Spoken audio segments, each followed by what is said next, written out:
नमस्कार बच्चों। आज हम कक्षा 7वीं की विषय हिंदी में पाठ 3 हिमालय की बेटियों के पाठ्यपुस्तक के हम प्रश्न उत्तर के बारे में पढ़ेंगे।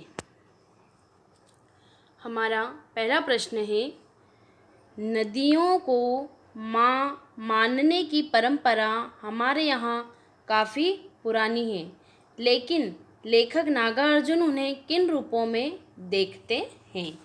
तो हमारा इसका उत्तर है कि नागार्जुन नदियों को माता मानने के साथ साथ उन्हें बेटियां, प्रेमिकाओं और बहनों के रूप में भी देखते हैं। प्रश्न दूसरा है, सिंधु और ब्रह्मपुत्र की क्या विशेषताएं बताई गई है? तो सिंधु और ब्रह्मपुत्र हिमालय से निकलने वाले दो महानद हैं, यानी कि सिंधु और ब्रह्मपुत्र जो हिमालय से निकलने वाली बड़ी बड़ी महानदियां हैं और इनका नाम सुनते ही रावी, चिनाब, झेलम, सतलुज, गंगा, यमुना, सरयू, गंडक आदि नदियों का स्मरण होना स्वाभाविक है। लेखक ने इन दोनों को हिमालय के हृदय से निकली करुणा की धाराएं कहा है। दोनों को हिमालय की बेटियां बताते हुए लेखक ने समुद्र को इनका सौभाग्यशाली पति माना है। अगला प्रश्न है हमारा, काका कालेलकर ने नदियों को लोकमाता क्यों कहा है? तो काका कालेलकर की इसका उत्तर है कि काका कालेलकर की नदियों के प्रति श्रद्धा भावना थी। वो नदियाँ अपने जल से इस देश की प्रजा का माता के समान ही स्नेह से पालन करती आ रही है। प्यास बुझाने के साथ ही ये खेतों की सिंचाई करके जनता को अन्नदान भी करती है। अन्य अनेक रूपों में भी नदियाँ हमारे जीवन को सुखी बनाती है, अतः कालेलकर का उन्हें माता बताना सर्वथा उचित है। हमारा अगला प्रश्न है कि हिमालय की यात्रा में लेखक ने किन किन की प्रशंसा की है? तो हिमालय की यात्रा में लेखक ने नदियों की सबसे अधिक प्रशंसा की है। इनमें भी सिंधु और ब्रह्मपुत्र का विशेष उल्लेख किया है। इसके साथ साथ उसने हिमालय को एक दयालु पिता और पर्वतराज कहकर तथा समुद्र को हिमालय की बेटियों का सौभाग्यशाली पति बताकर प्रशंसा की है। हमारा अगला प्रश्न है, यह लेख 1947 में लिखा गया था, तब से हिमालय से निकलने वाली नदियों में क्या क्या बदलाव आए हैं? इसका उत्तर है कि विगत वर्षों में नदियों के स्वरूप में अनेक बदलाव आए हैं। उस समय प्रायः सभी नदियों का जल स्वच्छ और पीने योग्य था, लेकिन इस बीच अधिकांश नदियों का जल प्रदूषित हो गया है। नगरों की गंदगी और कारखानों के हानिकारक तत्वों के मिलते रहने से नदियाँ गंदा नाला बन गई है। हमारा अगला प्रश्न है,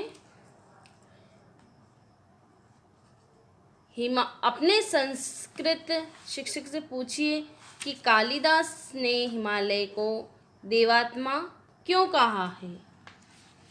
तो भाई आप संस्कृत शिक्षक हैं, से पूछ सकते हैं आप, तो आप जानेंगे इसका उत्तर कि क्यों कहा है। संस्कृत शिक्षक आपको एक उत्तर बताएंगे इसका कि भारतीय पुराण ग्रंथों में हिमालय को देवभूमि, तथा देवताओं का निवास स्थल माना गया है। क्या माना गया है कि भारतीय जो पुराण ग्रंथ हैं हमारे, तो वहाँ पर हिमालय को देवभूमि यानी कि हिमालय पे भगवान का वास माना गया है। पर्वतराज जो बड़े बड़े हिमालय सिंधु पर्वत होते हैं उन्हें देवभूमि यानी कि देवताओं की भूमि के रूप में माना गया है और देवताओं का निवास स्थल भी माना गया है। कैलाश पर्वत, बड़े बड़े जो संत महात्मा होते हैं, वो जो पुराने हमारे संत मुनि हैं, ऋषि मुनि संत, ये सभी हिमालयों में ही जाकर और वहाँ की गुफाओं में जाकर बहुत तप कठोर साधना करते थे। इसलिए इन्हें इस हिमालय को देवभूमि तथा देवताओं का निवास भी स्थल भी कहा गया है। और इसीलिए कालिदास ने हिमालय को देवात्मा भी कहा है। हिमालय को देवात्मा यानी कि देवता जहाँ पर रहते हैं, देवताओं का निवास स्थल, इसलिए इसे देवात्मा भी कालिदास ने कहा है। अगला प्रश्न है हमारा, पिछली कक्षा में आप विशेषण और उसके भेदों से परिचय प्राप्त कर चुके हैं। नीचे दिए गए विशेषण और विशेष्य यानी कि संज्ञा का मिलान कीजिए। तो विशेषण और विशेष्य है इसमें, तो हम देखेंगे जैसे विशेषण और विशेष्य की सम्भ्रात विशेषण है और विशेष्य क्या है, वर्षा। जैसे सारे विशेषण दिए हुए हैं इसमें कि समतल, मूसलाधार, चंचल और घना। और विशेष्य क्या दिया हुआ इसमें, महिला, आंगन, जंगल और नदियाँ। तो अब हमें विशेषण और विशेष्य को अलग लिखना है। तो हम सबसे पहले विशेषण को लिखते हैं कि सम्भ्रात, तो इसका विशेष्य क्या होना चाहिए, तो सम्भ्रात का विशेष्य है महिला। और समतल, तो समतल विशेषण हो गया है, तो हमारा विशेष्य क्या होगा, आंगन। मूसलाधार क्या होती है, वर्षा, तो मूसलाधार हमारा विशेषण है और वर्षा क्या है, विशेष्य। चंचल, नदियाँ, तो चंचल क्या है हमारा विशेषण और नदियाँ विशेष्य। घना विशेषण है और विशेष्य जंगल, तो घना जंगल। इस प्रकार से हम इसे मिलान करते हैं। अगला प्रश्न है हमारा, द्वंद्व समास के दोनों पद प्रधान होते हैं। इस समास में और शब्द का लोप हो जाता है। जैसे राजा रानी द्वंद्व समास है जिसका अर्थ है राजा और रानी। पाठ में कई स्थानों पर द्वंद्व समासों का प्रयोग किया गया है। इन्हें खोजकर वर्णमाला क्रम यानी कि शब्दकोश शैली में लिखना है। तो इन जैसे पाठ में हमने जब पाठ पढ़ा था वहाँ पर तो क्या बताया गया था, तो हम उत्तर में देखेंगे कि गंगा यमुना नदियों का जो संगम बताया था कि गंगा यमुना गोदावरी कृष्णा कावेरी जो सरयू ये सब नदियाँ बताई गई थी, तो उसमें बताया था गंगा और यमुना। दुबली पतली जो जल धाराएं बह रही थी, नदियों की जो धाराएं हैं वो बह रही हैं, तो इन्हें कैसा बताया गया था, दुबली और पतली। और माँ बाप यानी कि नदियों को, हिमालय को इनका पिता बताया गया था और नदियाँ इनकी माताएं के रूप में हैं। तो नदियाँ और हिमालय, तो जिसी प्रकार से माँ बाप का बताया गया था कि माँ और बाप, ये शब्द द्वंद्व समास के अंतर्गत आते हैं।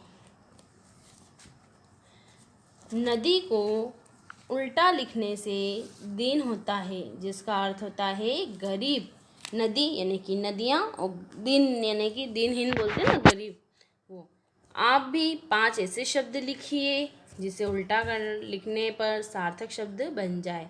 प्रत्येक शब्द के आगे संज्ञा का नाम भी लिखिए। जैसे नदी तो दिन, तो ये कौन सी संज्ञा है, भाववाचक संज्ञा, क्योंकि इसमें नदी से हमारा संबंध हो रहा है और भाव यानी कि भाव इसमें प्रदर्शित हो रहा है। अब एक है धारा, हमारा उत्तर है धारा।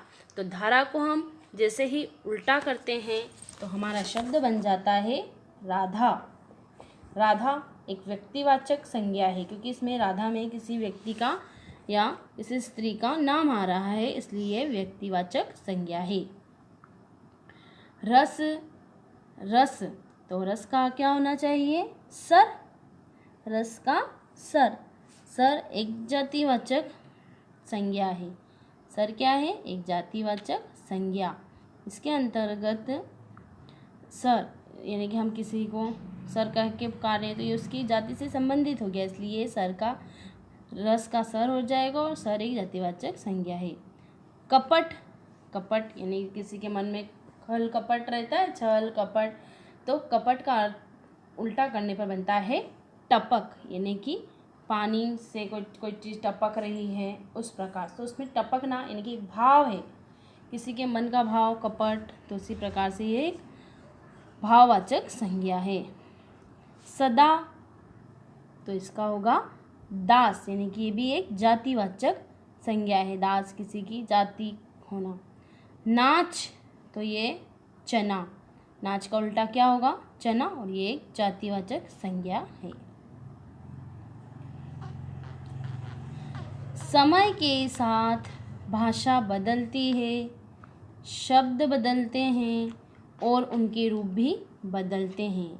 जैसे बेतवा नदी के नाम का दूसरा रूप वैत्रवती है। क्या है? वैत्रवती। नीचे दिए गए शब्दों से ढूंढकर इन नामों के अन्य रूप लिखिए।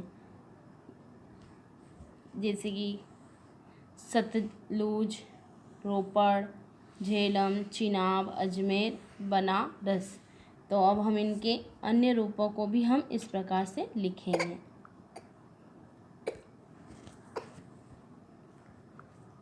सतलुज, तो सतद्रुम, सतलुज का क्या होगा? सतद्रुम।